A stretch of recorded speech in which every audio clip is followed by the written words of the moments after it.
Hello everyone, welcome back to my channel and our urban legends that come under the category of pop culture. Lights, camera, action. A Hollywood action movie filmed in Hungary saw some unscripted action when the country's anti-terrorist SWAT squad, in full battle gear, raided the film set after a tip-off and confiscated the guns that the actors were supposed to be using. The film company thought they had bought fakes, but they were duped. They had in fact bought 85 fully functional semi-automatic weapons onto the set, which would have been lethal if used with live ammunition. Three Men and a Ghost. The next time the movie Three Men and a Baby is repeated on television, take a closer look at the long continuous shot where Jack and his mother walk through the men's apartment. You won't spot it at first viewing, but if you slow the shot down and look again, you can make out what appears to be a rifle, and then a boy with a blank look on his face, peering at the actors from behind some curtains. It doesn't look like it's supposed to be in the film, and it has freaked out viewers for years. Rumours has it that, unbeknownst to the film production crew, the apartment where the film was shot had been the scene of a violent murder several years previously. A man used a hunting rifle to kill a young boy, whose spirit haunted the apartment during filming, and was said to have appeared at cinemas where the movie was shown. Omens of the Omen. The 1976 movie The Omen, which describes the birth of the Antichrist within a privileged American family, is widely regarded as one of the creepiest films ever made. And it's not just what you see on the screen that scares people. The Bad Omens started when the movie star Gregory Peck and screenwriter David Seltzer each took separate flights to Britain for filming. Both planes were hit by lightning, foreshadowing the death of the priest in the film, who was killed by a falling lightning rod. Then the film's production team booked a plane to use during the shoot, but swapped for another at the last minute. The aircraft that they had intended to take crashed shortly after takeoff on its next flight, leaving no survivors. Members of the Omen film crew also narrowly escaped harm when the IRA bombed a London restaurant during filming, and an animal handler for the film was later reportedly attacked and eaten by his own lions. Similarly, one of the stuntmen on the film suffered a near-fatal accident when working on his next job. A wedding scene in the movie was filmed inside Guildford Cathedral, making the locals too frightened to enter the site for years after the movie was released and causing a steep drop in visitors. Many years later, a mentally ill man was shot by police outside the church.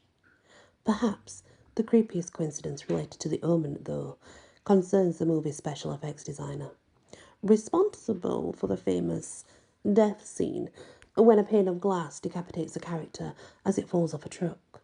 A few months after the premiere of the movie, he was involved in a major car accident while on holiday, where he witnessed his travel companion being decapitated in an eerily similar fashion. You would think all that would be enough to make Hollywood think twice about remaking the film, but remake it they did in 2006. It didn't take long for problems to start. Filming took place in Eastern Europe, where the locals didn't take kindly to the content and vandalised the sets. A member of the crew was involved in a car accident where, unbelievably, part of the number plate actually read 666.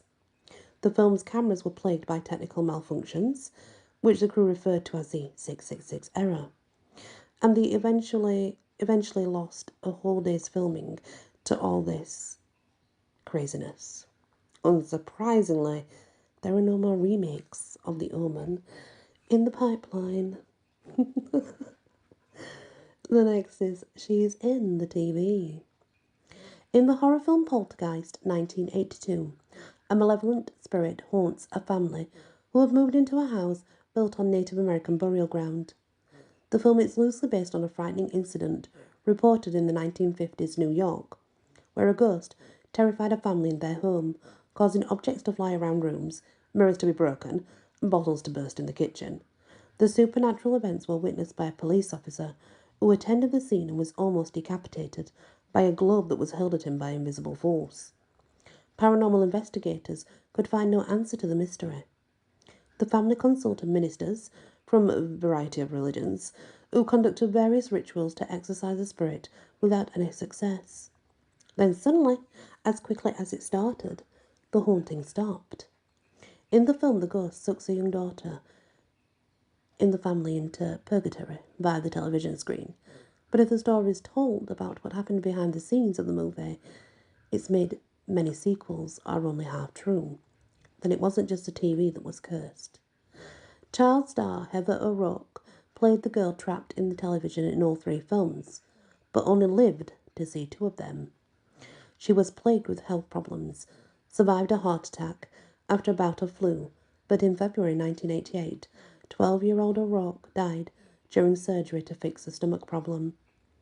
Actor Louis Perryman, who played Pugsley in the original movie, was killed in 2009 in a brutal axe murder at his home in Texas. Julian Beck, who played a sinister preacher in The Poltergeist 2, died before the film was released. Will Sampson, who portrayed a Native American shaman in the movie, did not survive a heart transplant.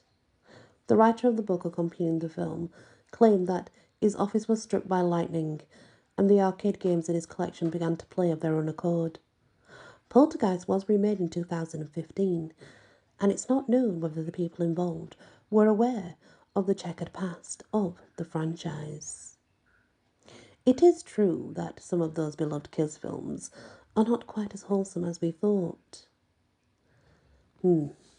Which leads us on to various other films that regard Disney, so I'll leave that for the next episode. As you know, there's lots of things like that surrounding films, but when we come back, we'll get into claims Disney denied, I suppose. Many blessings.